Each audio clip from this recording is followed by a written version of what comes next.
Mereka berdua ragu, maka mereka diam tidak menjawab. Cek Danu meneruskan, begini Boy dan Hambali, lihat itu pun sebesar paha orang dewasa. Amati apa yang terjadi bila aku menyerang dengan teriakan lengkingan tenaga dalamku. Kamu udah siap? Boy Gatot, siap Jack. Maka dengan sikap Cek Danu dengan kuda-kudanya merendah kemudian mendorong dengan hentakan tenaga dalam disertai dengan lengkingan suara pun sebesar paha orang dewasa tersebut bergetar karena kuatnya pukulan tenaga dalam dan lengkingan suara Cek Danu. Yang terjadi kemudian daunnya rontok bagian tersapu angin, sementara yang menekan dadanya bagaikan diguncang disertai sedikit nyeri. Sudah cukup Jack, jangan diteruskan. Aku takut ada yang terluka isi di dadanya. Kemudian Cek Danu duduk bermeditasi, mengheningkan cipta dengan keringat membasahi tubuhnya. Diana Sunangrengsasi dengan segera menghapus keringat yang membasahi keningnya. Hambali, kini aku tidak ragu lagi untuk percaya kepadamu Jack. Itu pohon bukan manusia. Kalau manusia tentu saja terluka isi dadanya bila tidak memiliki tenaga dalam. Boy Gatot, benar Hambali. Kini aku percaya akan kemampuan Jack. Dadaku ikut terguncang walau tidak mengalami luka dalam. Beberapa saat kemudian segera bangkit Cek Danu. Rasanya bincang-bincang kali ini sudah cukup. Kalau masih ingin menambah cerita aku persilakan. Masih ada 30 menit lagi. Semua diam. Tidak ada yang menjawab ajakan Jack. Artinya semua menunggu apa yang harus dilakukan. Kemudian Cek Danu, kalau tidak ada tambahan, kini kalian bersiap menunggu saat lagi untuk masuk ke lorong waktu bila saatnya tiba, setidaknya tepat pukul 00.00 ya sebentar lagi. Yoseko, maaf Jack, aku lupa telah menemukan pisau belati di sekitar sini. Nampaknya pisau belati yang tertinggal ketika seseorang mencuri batu besi dakon. Lihat ini, tampak gambar orang duduk bersila dengan tanda silang. Ini pasti ada kaitannya dengan potongan jari kelingking milik Hambali. Maka mereka satu persatu mendatangi Yoseko untuk melihat pisau belati yang tergambar manusia duduk bersila dengan tanda silang. Cek Danu, Yos, bawa sekalian olehmu, siapa tahu ada gunanya sebagai alat bukti. Kini saatnya kita menunggu beberapa saat lagi.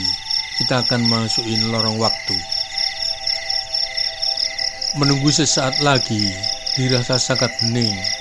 Tak ada suara sedikit pun kecuali suara serangga malam yang saling bersautan.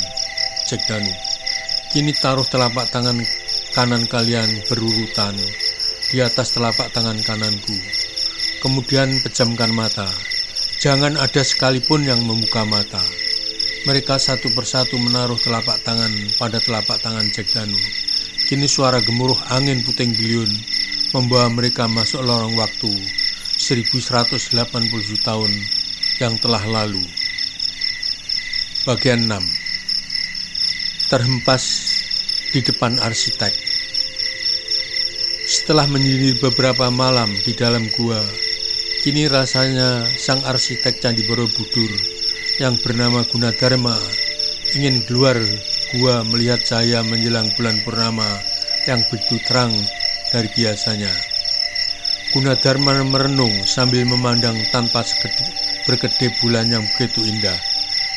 Gunadarma berkata dalam hati, alangkah indahnya kau rembulan yang saat ini mampu menerangi bumiku di malam hari lebih terang daripada biasanya. Bulan, kamu mengerti mengapa hatiku gundah gulana. Bagaimana mungkin batu yang tinggal satu-satunya untuk dijadikan patung Buddha tidak bisa dibahas, sementara batu-batu yang akan digunakan sebagai stupa juga demikian. Yang Maha Kuasa, berilah aku petunjukmu. Kemudian Gunadarma duduk di rerumpatan merenung, mengenang apa yang salah, sehingga ada kesulitan dalam menyelesaikan candi yang akan dinamakan Candi Borobudur nantinya. Padahal pembangunan sudah kurang satu patung Buddha dan satu stupa. Raja Mataram Samaratungga sudah mewanti-wanti agar Candi Borobudur dapat diselesaikan pada saat pemerintahnya. Hatinya semakin gundah manakala mengingat pesan rajanya itu.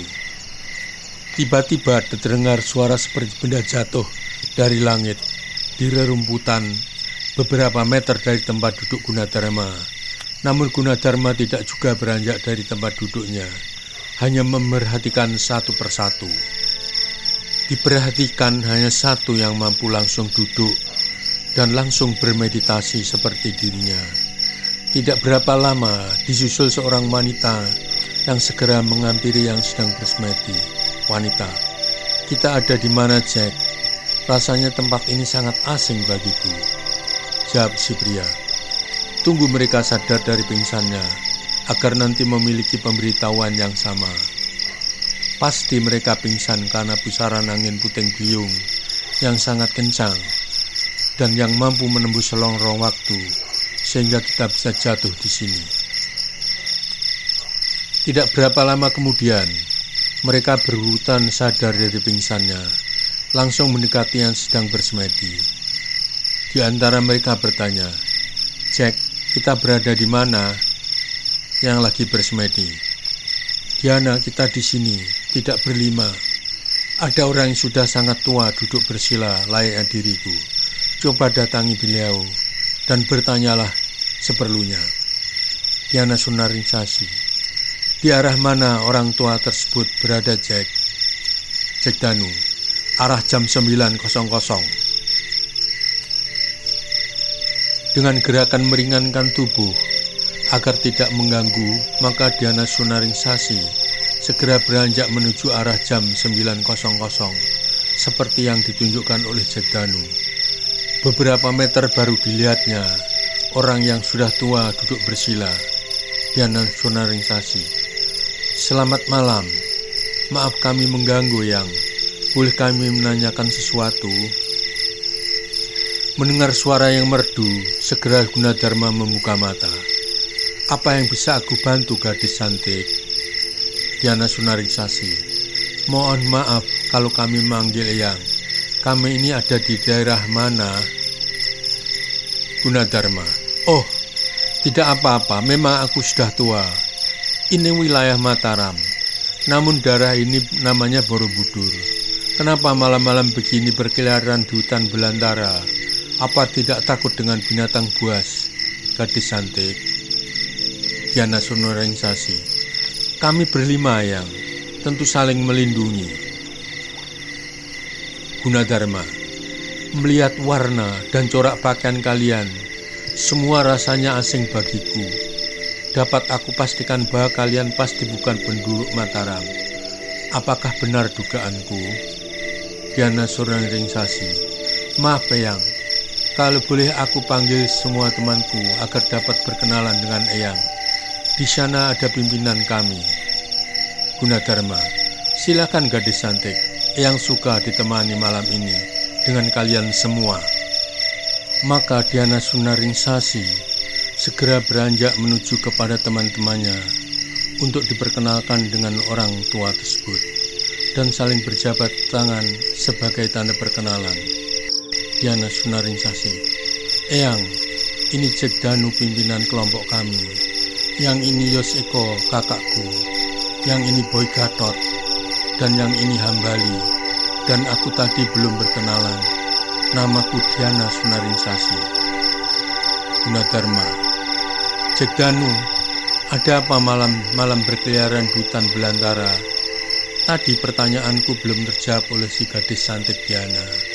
Melihat gerak dan warna pakaian, tentu kalian bukan penduduk Mataram. Benarkah dugaanku?" Jack Danu, "Benar adanya, Eyang. Kami bukan penduduk Mataram. Kami berlima memang sedang mengembara mencari sesuatu." Gunadarma, "Tentu yang kalian cari sesuatu yang berharga, sehingga kalian malam-malam begini masuk hutan.